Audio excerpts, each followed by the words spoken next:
मेरा नाम कोमल है। मैं अपने बहन भाइयों में से सबसे छोटी थी। मैं 4 साल की थी, मेरे बाबा जान का इंतकाल हो गया।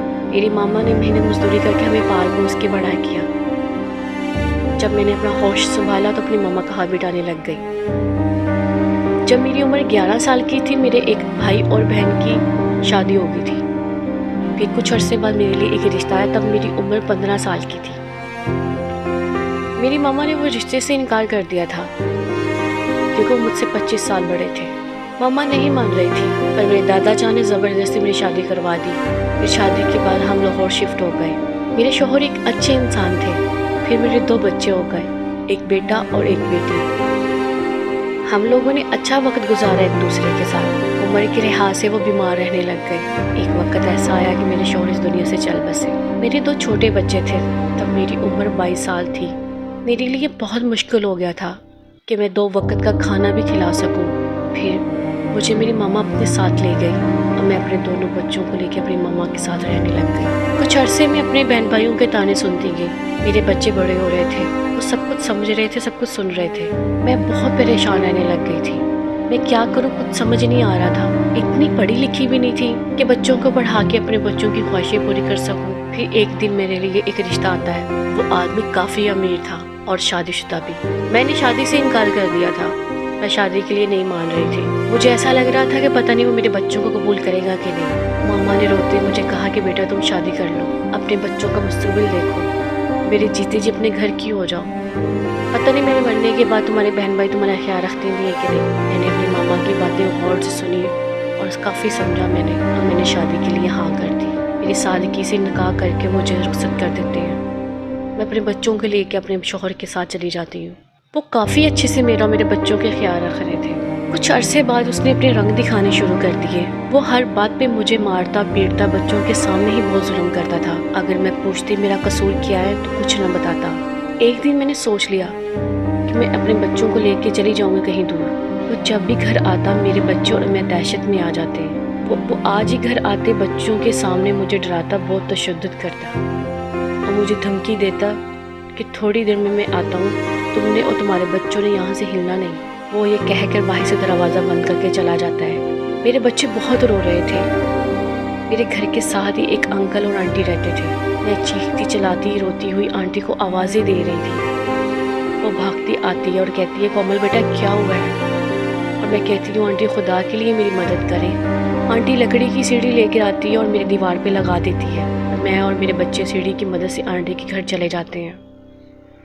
फिर सारी बात आंटी को बताती हूँ। आंटी और अंकल हमें अंदर बिठा कर चले जाते हैं ताकि उसको लगे कि घर में कोई नहीं है। मेरा शौहर जब घर वापस आता है वो मुझे और मेरे बच्चों का नाप आके ज़ोर ज़ोर से चीखता चलाता है और आवाज़ें देता है। पूरे मोहल्ले में ढूंढता है और तमाशा करता है। मैं पूरी रात एक कमरे में अपने बच्चों के साथ भूखी प्यासी रह रही थी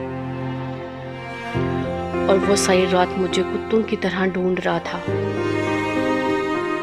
जब सुबह के 4 बजते हैं तो आवाज़ आती जैसे कोई कमरे का दरवाज़ा खोल रहा हो और मैं घबरा जाती हूँ। लेकिन मैंने क्या देखा कि मेरे सामने आंटी अंकल खड़े हैं और मुझे कहते हैं बेटा जल्दी से बाहर आ जाओ, बच्चों को लेकर। कुछ पैसे और कुछ खाने की चीज़ें देते हैं और टैक्सी में बिठा के मुझे वहाँ से निकाल देते हैं। आगे जाके मैं क्या देखती हूँ कि जगह जगह उसके आदमी खड़े हैं। मैं उनको देख के घबरा जाती हूँ और टैक्सी वाले अंकल को सब पता होता है। वो बड़ी मुश्किल से मुझे वहाँ से निकाल के ले जाते हैं। इसके बाद मैं अपनी मम्मा की तरफ चली जाती हूँ। मेरी मामा मेरी हालत देख के बहुत परेशान मायूस हो जाती है। अपनी गरीबी की वजह से हम कुछ ना कर सकते थे। अगले ही दिन अपने आदमी लेके हमारे घर के सामने आता है और मेरी मामा और मेरे भाइयों को धमकी देता है। मामा मुझे छुपा देती है। मेरे भाई उसका सामना करने जाते हैं। भाई वो चीख चला रहा होता है, इतने में सारे गांव वाले इकट्ठे हो जाते हैं। जब वो ये सारा वाक़या देखता है तो अपने आदमी लेके वहाँ से चला जाता है। फिर कुछ अरसे बाद मुझे उसकी अम्मी यानी मेरी सास की कॉल आती है। कहती है कि मेरे बेटे बहुत बीमार है, उससे बात कर लो। मैंने कहा मैं उससे बात नहीं कर सकती। मुझे उसकी शक्ल से उसकी आवाज़ से नफरत है। मेरी सास फूट फूट के रोने लग गई। कहती है कि दफ़ा बात कर लो, हो सकता है तुम्हारे बात करने से वो ठीक हो जाए। پھر مجھے اس سے بات کرنی پڑی۔ وہ مجھ سے معافی مانگنے لگا۔ مجھے اس کے رونے سے، اس کی آواز سے مجھے ایسا لگا کہ اس نے اپنے گناہوں کا کفارہ کر لیا ہو، لیکن پھر بھی میں منع کرتی ہوں کہ میں تم سے نہیں مل سکتی۔ وہ پھر منتے اور روتا ہے اور معافیاں مانگتا ہے، ایک دفعہ مجھے مل لو، میں تم سے مل کر معافی مانگنا چاہتا ہوں۔ میں گھر والوں سے چھپ چھپاتے بنا بتائے اس کی بتائی ہوئی جگہ پہ پہنچ جاتی ہوں، تو میں کیا دیکھتی ہوں، وہ میرے سامنے کھڑا ہے۔ اس کو دیکھ کے کہیں سے نہیں لگ رہا تھا وہ بیمار ہے۔ اس کے ہونٹوں پہ ایک شیطانی سی مسکراہٹ تھی۔ مجھے اندازہ ہو گیا تھا اس نے میرے ساتھ دھوکہ کیا ہے، مجھے دھوکے سے بلایا ہے۔ جیسے ہی میں اپنے قدم پیچھے ہٹانے کی کوشش کرتی ہوں تو اس کے پیچھے آدمی کھڑے ہوتے ہیں۔ مجھے میرے بچوں کا زبردستی گاڑی میں بٹھا دیتے ہیں۔ جب میں چیختی چلاتی ہوں تو میرے سر پہ کچھ مارا اور میں بے ہوش ہو گئی۔ تھوڑی دیر بعد مجھے ہوش آیا۔ میں نے دیکھا کہ میرے چاروں طرف ایک سناٹا سا ہے، کوئی ویران سی جگہ تھی۔ میں اپنے بچوں کو دیکھ کے بہت روئی۔ میں چیختی چلاتی رہی، میری مدد کرنے والا کوئی نہیں تھا۔ وہ مجھے مارتا پیٹتا مجھے اور میرے بچوں کو ایک کمرے میں بند کر دیا۔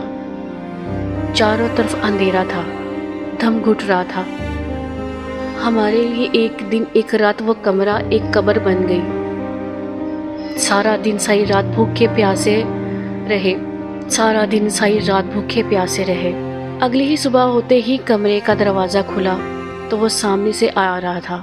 اس کے ہاتھ میں ایک تھیلی سی تھی جس میں کچھ کھانے کی چیزیں تھیں۔ وہ ہمیں زبردستی کھلانے کی کوشش کر رہا تھا، لیکن ہم کچھ نہیں کھا رہے تھے۔ میں بس روئی جا رہی تھی اور ہم کہہ رہے تھے کہ ہمیں یہاں سے نکالو۔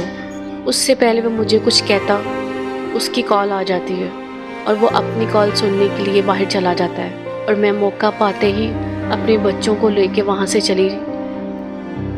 بھاگ جاتی ہوں۔ بھاگتے بھاگتے میں ایک چھوٹے سے گاؤں میں چلی جاتی ہوں۔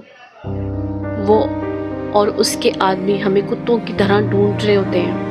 ہم گاؤں والوں کی مدد سے وہاں سے نکل جاتے ہیں۔ میں جاتے ہی ہائی کورٹ کا دروازہ کھٹکھٹاتی ہوں اور جج کو سب کچھ بتا دیتی ہوں۔ ہائی کورٹ کی مدد سے میں اس سے کھلا لے لیتی ہوں۔ وہ ایک امیر باپ کا پاگل نفسیاتی بیٹا تھا۔ اس نے پہلے بھی کئی لڑکیوں کی زندگی کو برباد کیا تھا۔ میں ہائی کورٹ کی مدد سے اپنے بچوں کو لے کے وہ شہر چھوڑ کے ہمیشہ کے لیے چلی جاتی ہوں، اور عدالت فیصلہ کر دیتی ہے اگر مجھے اور میرے بچوں کو کچھ بھی ہو جاتا ہے اس کی ذمہ دار وہ بندہ ہوگا۔ اس وجہ سے اس بندے نے دوبارہ میرا پیچھا کرنے کی کوشش نہیں کی۔ امید کرتی ہوں اس کہانی کو سننے سے آپ کو ایک سیکھ ملے گی۔ خدارا اپنی بیٹیوں کو اپنے اوپر بوجھ نہ سمجھے، سوچ سمجھ کر رشتے کریں۔ اللہ نگہبان۔